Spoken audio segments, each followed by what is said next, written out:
We are at one of the world's oldest sacred sites, the Osirian Temple at Abydos, Egypt. Very little writing is found in the Osirian Temple. However, there is one very significant piece of information in that temple. It is a very faint but clear and precise drawing. It's not etched into the rock, it's not carved, it's burnt into the atomic structure of the rock in some extraordinary way. Nassim has decoded the Osirian symbol in 3 dimensions. Since our world is not two-dimensional, it makes sense that codes relaying information about our world also wouldn't be limited to flat designs.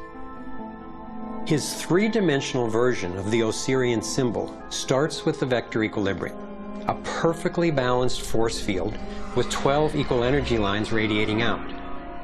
They stabilize its center like the 12 spokes of a wheel. The primary pattern of balanced energy flow around this structure is the torus.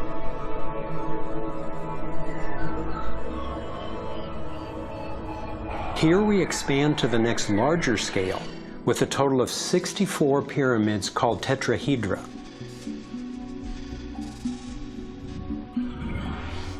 If we then put spheres in representing the toroidal energy field surrounding each of the pyramids, and then we drop away the pyramids,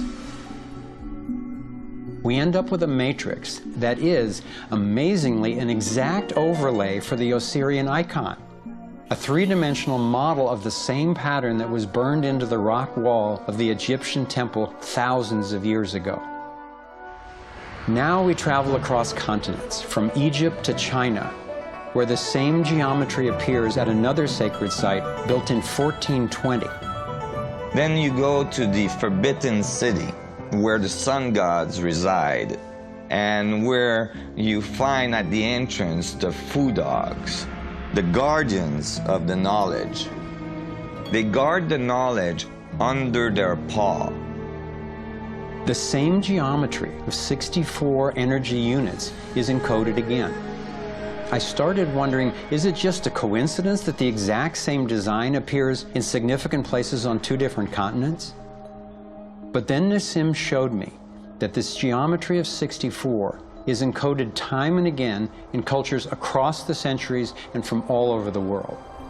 The Hebrew Kabbalistic tree of life creates the same structure we just saw, with the vector equilibrium again embedded at every level. The ancient Chinese system of wisdom called the I Ching is based on 64 hexagrams, symbols with 6 lines in a set, some continuous, some broken.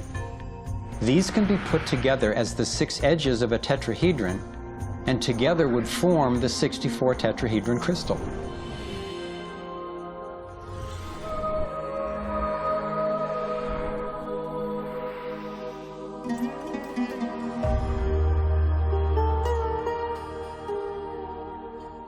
This same pattern shows up in modern scientific research. The double helix has an alphabet of 64 codons that are used to encode our human DNA.